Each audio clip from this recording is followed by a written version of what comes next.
Olá, Upa! Tudo bem? Mais um domingo, estamos juntos. Estou com saudade de vocês e espero que logo nós nos reencontremos. Hoje a gente vai falar sobre a fidelidade. A fidelidade, um dos aspectos do fruto do Espírito que aparece lá em Gálatas, no capítulo 5. Então, para a gente pensar sobre isso, eu queria ler um trecho do livro do profeta Daniel, capítulo 6, na verdade, que diz o seguinte: Dário, que era o rei da Pérsia, achou por bem nomear 120 sátrapas para governarem todo o reino, e colocou 3 supervisores sobre eles, um dos quais era Daniel. Os sátrapas tinham que prestar contas a eles, para que o rei não sofresse nenhuma perda. Ora, Daniel se destacou tanto entre os supervisores e os sátrapas por suas grandes qualidades, que o rei planejava colocá-lo à frente do governo de todo o império. Diante disso, os supervisores e os sátrapas procuraram motivos para acusar Daniel em sua administração governamental, mas nada conseguiram. Não puderam achar nele falta alguma, pois ele era fiel, não era desonesto nem negligente. Finalmente, esses homens disseram: jamais encontraremos algum motivo para acusar esse Daniel, a menos que seja algo relacionado com a lei do Deus dele. Então, antes da gente continuar o texto, a gente precisa pensar um pouco sobre o que está acontecendo aqui. Daniel, ele foi levado à Babilônia como escravo.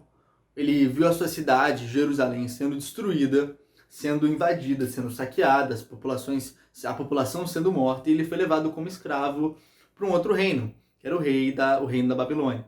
Ele foi criado ali no final da sua adolescência, provavelmente ali dos seus 17 até os seus 20 anos, e ele, a partir desse momento, tendo sido instruído, se torna uma espécie de político, não, mas assim, alguém que faz parte do governo, que governa, auxilia o rei Nabucodonosor no governo do seu reino. E Daniel permanece ali no reinado de Nabucodonosor, do seu filho e do seu neto.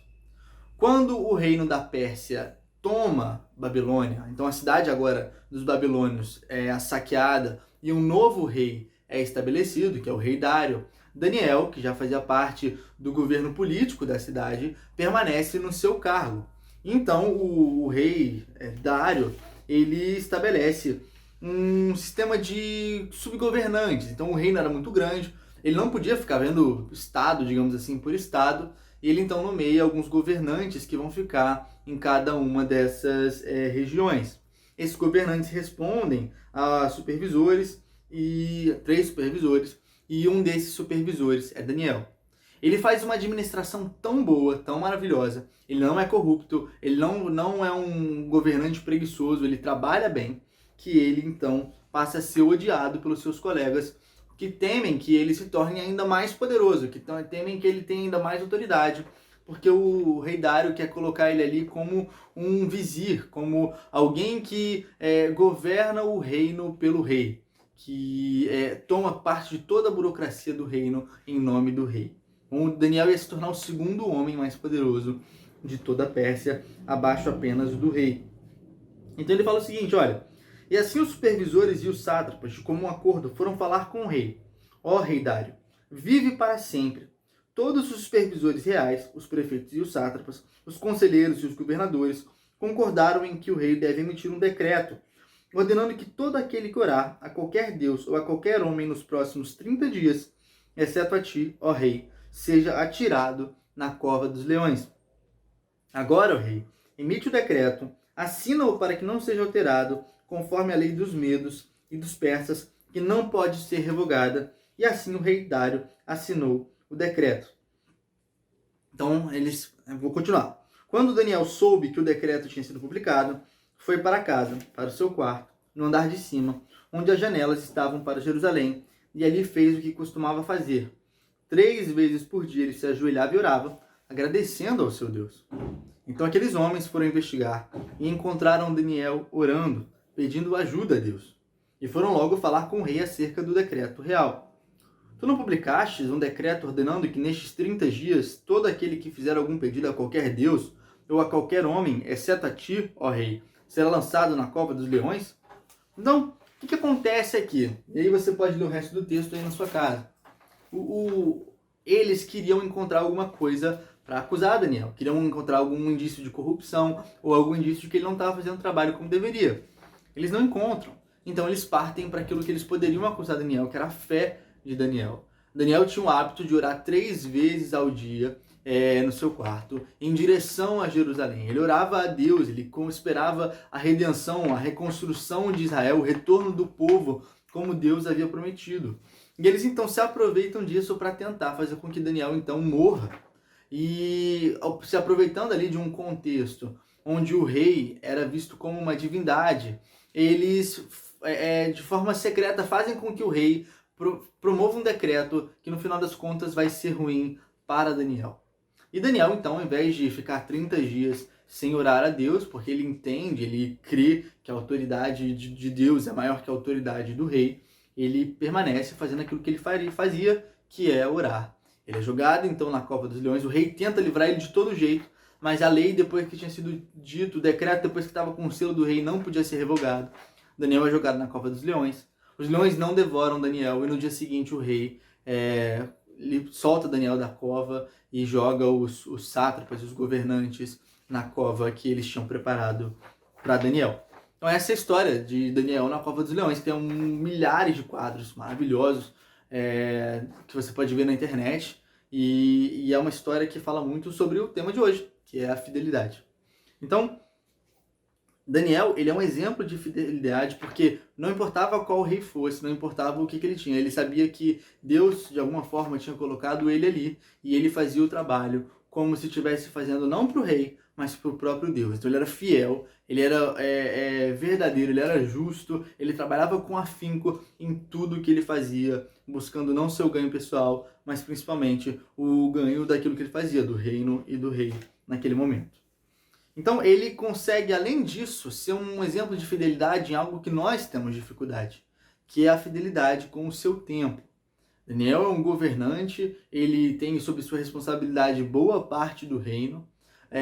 Vamos supor que cada um desses 3 supervisores tivesse 1/3 do reino, ele era responsável por aí cerca de 40 províncias ou estados, e ele era fiel em tudo isso. E não só isso, ele era fiel com Deus. Ele fazia com que a sua vida devocional estivesse sempre presente. Era tão conhecida a sua devoção a Deus que os inimigos buscaram exatamente isso para tentar tirar ele do poder, para tentar matá-lo, né? Então, ele é esse exemplo de fidelidade. E quando a gente fala da fidelidade, a gente tem que entender que, primeiro, esse é um atributo de Deus, é uma característica do caráter de Deus, que ele comunica a gente. O que é comunicar a gente? É que Deus coloca na gente essa capacidade, esse atributo que é dele. A nossa fidelidade deriva da fidelidade de Deus. Então, antes da gente falar sobre a fidelidade que nós devemos viver, eu queria que a gente pensasse sobre a fidelidade que está na pessoa de Deus. Então, Deus é fiel, primeiramente, na sua criação.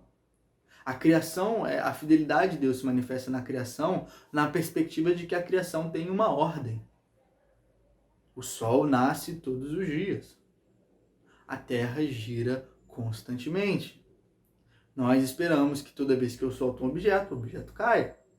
Essa ordem no mundo fala sobre a fidelidade de Deus com a natureza, fala sobre a fidelidade de que as coisas que ocorrem no mundo conforme leis, que nós descrevemos, que nós descobrimos, continuarão a ocorrer porque Deus sustenta todas as coisas.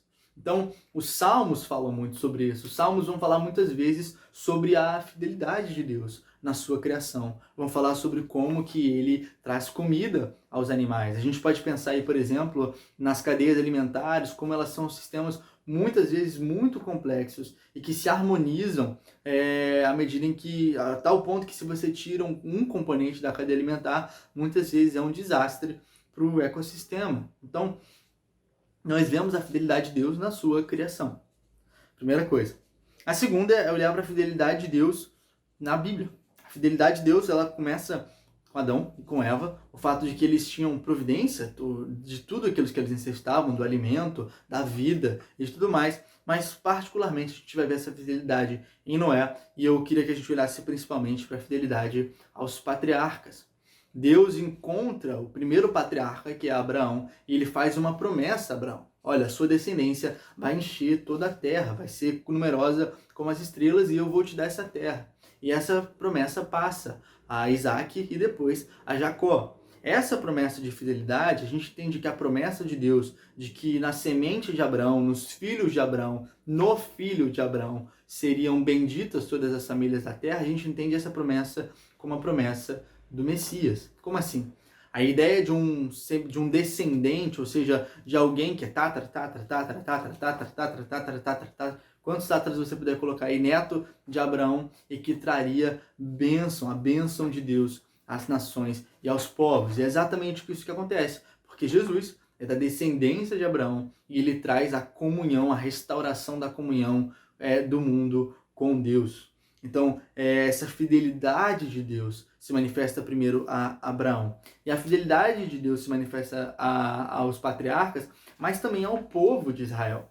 Se a gente olha para a história do povo de Israel, a gente vai ver que constantemente é uma história onde o povo se mostra infiel e Deus abençoa e cuida do povo apesar da sua infidelidade. Deus cumpre as promessas que ele tinha feito aos patriarcas e as promessas que ele tinha feito ao povo de Israel quando o povo estava no deserto sendo libertado por Moisés. Então, como é que a gente pode pensar isso? Se a gente olha para o Êxodo, por exemplo, então Deus envia Moisés, ele cumpre uma promessa que tinha sido feita aos patriarcas, que o povo iria para o Egito, que eles permaneceriam alguns anos lá, mas que Deus os libertaria depois. E essa promessa se cumpre. Deus liberta o povo do Egito. Ele promete ao povo que eles vão receber uma terra, e ele faz com que o povo ganhe essa terra, apesar dos inimigos, que eram muito mais poderosos do que a nação de Israel, que era um povo nômade, que estava vivendo há 40 anos no deserto. Ele mostra essa fidelidade depois. Quando a gente olha depois, quando o povo já está na terra, o povo se volta para os ídolos, o povo se torna infiel. E por causa dessa infidelidade, o mal vem sobre Israel. Eles são dominados pelos filisteus, pelos amorreus, pelos moabitas, por outros povos que viviam na região. E constantemente Deus envia os juízes, que eram pessoas que reuniam o povo e batalhavam em nome de Deus contra os seus opressores, contra aqueles que dominavam Israel e libertavam o povo. Os juízes são Sansão, são Débora, Jefté, são essas histórias que aparecem no livro de Juízes que falam sobre a fidelidade de Deus, que apesar do povo ser infiel, apesar do povo negar a Deus, Deus provê ao povo libertadores, provê ao povo graça. Quando o povo então pede um rei, que era uma demonstração de infidelidade, porque o Senhor era o rei, esse pedido é aceito por Deus. E Deus promete então um rei que vai guiá-los de forma justa, que é o rei Davi, abençoa Davi, faz promessas a Davi sobre sua descendência e sobre também, que é Jesus, e sobre também a cidade de Israel. E ao longo da história de Israel, que a gente pode ver em Reis, Crônicas e nos profetas, o que se observa é que o povo muitas vezes abandona Deus, abandona o culto, abandona o templo, se entrega a sacrifícios que eram proibidos por Deus, sacrifício de crianças, sacrifício de pessoas, adoração a deuses que não eram o Senhor. Então, diante de tudo isso, muitas vezes o Senhor mostra a sua misericórdia, o seu favor imerecido, a sua bondade e a sua fidelidade, libertando o povo quando o povo se humilha e clama a Ele como Ele tinha prometido. Então essa fidelidade se vê na relação com Israel. Quarto ponto, exatamente, a fidelidade de Deus em Cristo. Toda a história do Antigo Testamento é uma história que culmina com o novo, que culmina com Cristo se manifestando ao mundo, culmina com a morte e a ressurreição do Senhor Jesus Cristo. Cristo é a descendência de Abraão prometida, Cristo é o descendente de Davi prometido, Cristo é o Messias do qual falavam as profecias do profeta Isaías. É Cristo quem restaura a comunhão não somente do povo de Israel com Deus, mas dos gentios, aqueles que não eram judeus. Somos nós com Deus. E através da sua morte, da sua ressurreição, ele faz um novo caminho que tinha sido destruído desde Adão. Então essa é a ideia de Cristo. E a fidelidade, porque lá no Éden há uma promessa que Deus faz de que a descendência de Adão e de Eva esmagariam a cabeça da serpente. Ali é uma promessa crística que fala sobre Cristo. Essa promessa se manifesta ao longo da história dos patriarcas, como a gente está falando, e se manifesta muito nos profetas. Como a gente lembra do profeta Isaías, que fala que a virgem dará à luz um filho e o seu nome será Maravilhoso Conselheiro, Deus Forte, Pai da Eternidade, Príncipe da Paz. Então, essas promessas Deus cumpre em Cristo. E o Evangelho de Mateus é um evangelho particularmente marcante quanto a isso, porque ele vai mostrar como que essas promessas feitas e que eram conhecidas pelos judeus se concretizavam em Cristo. Ele nasceu de uma virgem, ele padeceu no lugar como um malfeitor, não sendo malfeitor, ele ressuscitou, ele falou em parábolas, todas as promessas que estavam no Antigo Testamento. Então a fidelidade de Deus em Cristo é que Deus é fiel o suficiente para prover a nossa libertação. A fidelidade na consumação. Deus promete o fim dos tempos, Deus promete o fim das injustiças, Deus promete o fim do mal do mundo. E essa promessa se cumprirá. E essa é a nossa expectativa. Então, Deus, o que nós estamos falando, é fiel. Parece adesivo de carro, mas é verdade. Deus é fiel. E é sobre isso que nós estamos falando hoje. Essa fidelidade é comunicada a nós. Nós somos chamados a ser como Deus, à medida em que nós nos tornamos mais fiéis. E eu queria destacar três coisas, então, algumas coisas, na verdade, às quais nós devemos ser fiéis. A primeira, como Daniel, é sermos fiéis a Deus. É ter como prioridade na nossa vida, é ter como primeira coisa, como mais importante, a nossa relação e a nossa comunhão com Deus. Isso envolve organizar o nosso tempo adequadamente. Isso envolve separar tempo para Deus. Isso envolve separar tempo para o povo de Deus, para a comunhão com os santos, para a igreja, no final das contas. Essa é o chamado que nós temos.